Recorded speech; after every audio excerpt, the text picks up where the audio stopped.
Don't get me wrong. I love being single and I love living alone. It's great. It's fantastic. But fuck, it's expensive. I just spent $600 on brakes on my car, just on the front part of the car, because I couldn't afford all 4 brakes and axles and rotors and whatever the fuck.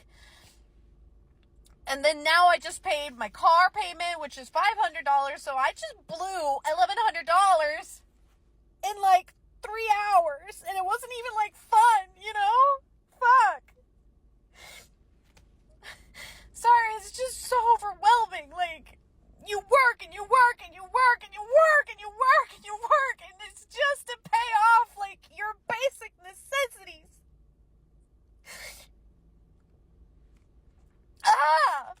I don't need a man flips to where's my husband real fast when the $1,100 car bill hits. Independence tastes different from debt. The boss babe tax is monthly, no exceptions. I feel like nobody's talking about this, so I am going to. Why is this that being single is actually so expensive? I have signed up for every hobby you could think of. I have gone on yoga retreats. I have signed up for surfing. I have signed up for pottery, hot yoga, hot Pilates, sitting at coffee shops. I physically have been trying to pour into my cup and fill up my free time, but I didn't know how expensive that this was going to be. And I physically and financially can just not anymore. I don't know what else to do. I can't believe that this is what life has come to. She thought healing was soft life until her credit card started sobbing louder than her. She's not single. She's financially cuffed to yoga mats, pottery classes, oat milk lattes, and a weekly self-love crisis she can't afford. Why isn't anybody talking about the single tax? It is significantly more expensive to be single, to the point that it's like economically irresponsible to cook when you're single. It costs $75 to make a meal, not to mention the cost of running the dishwasher, washing up all of the pots and pans. And then what am I going to do? Eat lasagna for 6 days? When I could use Uber Eats and one of their various codes each week to get a salad for $9. Imagine paying half your rent because you share your apartment with somebody, half your electricity bills, half your cable, Hulu, Amazon, Netflix, subscriptions. When you're going to the airport on a trip, you don't have to pay $70 for an Uber by yourself because you're splitting it with somebody. Forget saving money on a Costco membership. When am I ever going to use 36 apples? It's honestly the only argument I have for getting in a relationship. It is expensive to stay single. Just imagine if there were no more single people. The food and beverage industry would just collapse. Wake up. This single tax is a brutal scam. No rescue team, no Prince Charming, just bills, burnout, and your bank account begging for mercy while you pretend it's empowerment. Nowadays, you see women waiting. They're waiting. Well, I want to focus on my career. I want to focus on my degree. I want to be successful. Nothing wrong with that. But what happens is they get to 30 and they have an epiphany. They're like, oh shit, I got to hurry up. Mm-hmm. Like we had a guest on here, I won't say the name, timeline. 35 years old, childless, no husband. You're at that, we call it hitting the wall. Yeah. And then they become negative around it and start saying men are shitty, men are douchebags. And then they get in their 40s and they end up on TikTok talking shit at 40 years old, which is pointless, right? What did you do in your 20s? And this is another thing. It's interesting on planning. Watch this, Sean. And I know you get this. You talk to men, you say plan. You counsel women, plan. I ask a woman on the show, what's your 2 to 5 year plan? I don't know. You don't know. But yet you want a quality man. You're 35 years old. Social media and dating apps give women constant attention and options, creating the illusion time is on their side. Meanwhile, as commitment gets delayed, at least the pets they adopt end up with a loving home.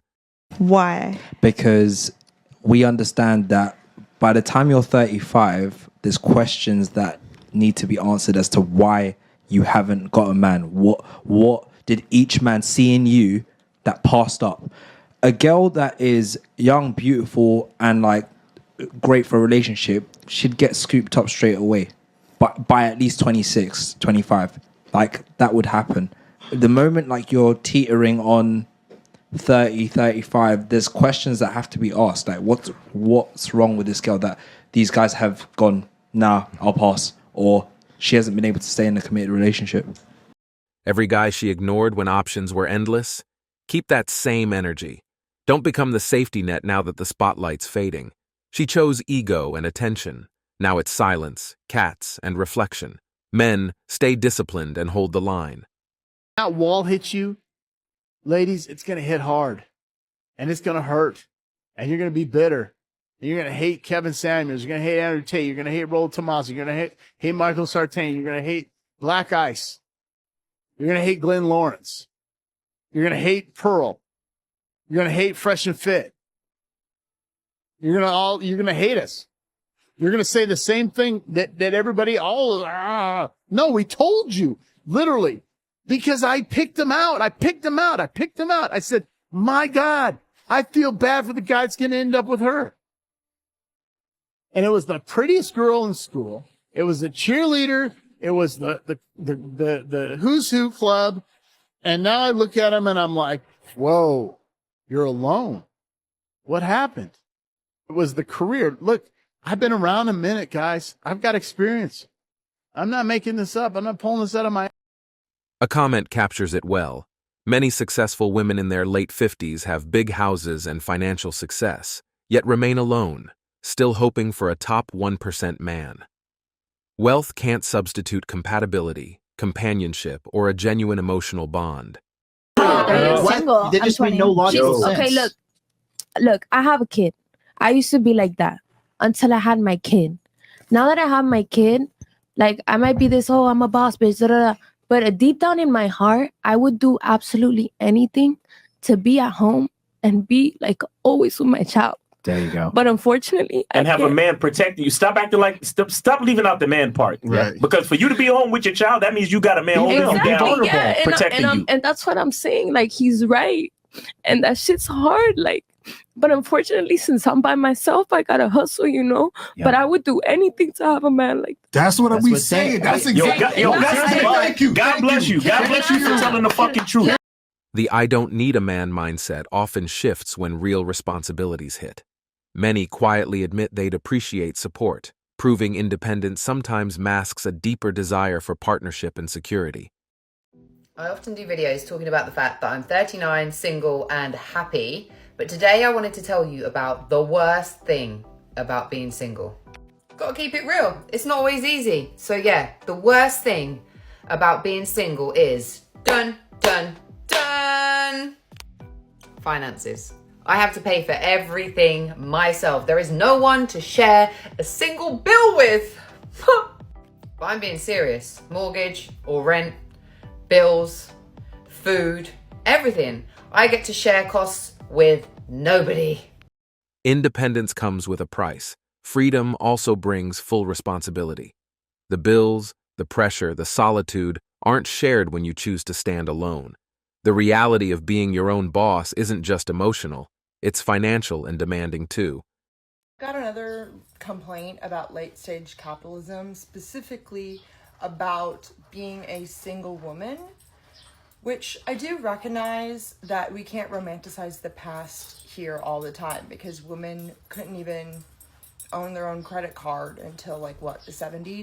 The fight for independence and autonomy and respect as a single woman in particular, so it's such a fucking uphill battle. And one of those things is the fact that those hidden costs, I guess I could say, is that I have never had a wedding shower, any sort of shower. Every single thing I've had to buy myself, and everything breaks. Nothing is good quality. My laundry basket that I took forever to decide on, I spent like 6 months deciding what laundry basket I wanted, what would fit in my apartment, what my budget for a laundry basket was. I found a cheap one that looked exactly like what I wanted, but at Ross Dress for Less.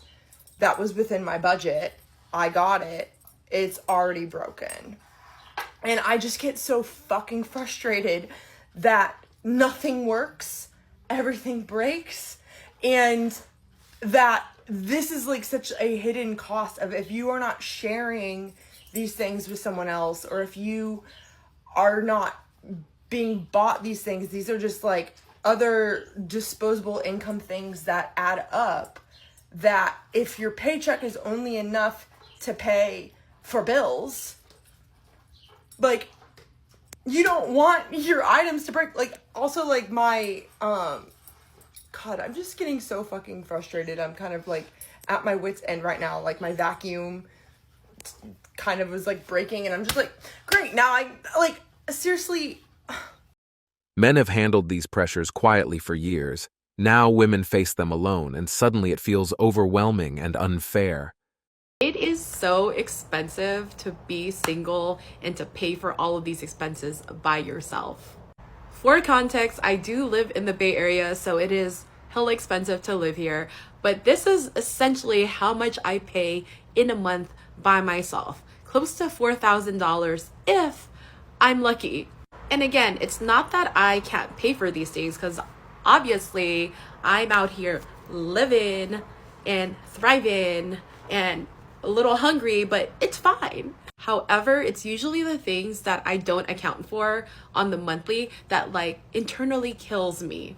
Like, for example, emergencies. Y'all, it's not only like costly, but the emotional expense to doing it by yourself is like, oh, like when you're like in your bed and your like car just broke down, you're like, fuck, yeah, I just need someone to hold me real quick. Instead, you're out here holding your fucking stuffed animal. But also, I pay $1,700 to share a condo with another person.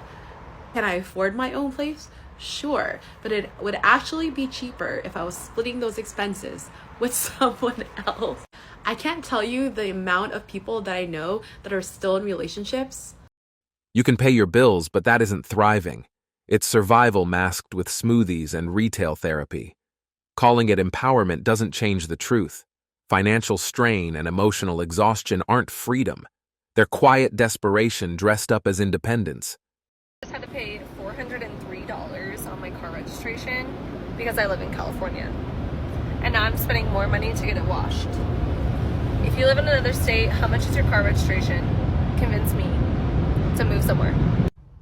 Of course, that would come on now. Plus I just had to fill up FML. You wanted freedom, right? Single, independent, living your best life, with car payments, $7 gas, and loneliness riding shotgun straight to Brokeville. Enjoy the independence you fought so hard for. And that's it for today on Sigma Traits. Make sure you hit that like button, smash that subscribe button, and don't forget to ring that notification bell. Support this channel through membership. You can also support through PayPal, link in the description. Let us know your thoughts in the comments below. See you all tomorrow.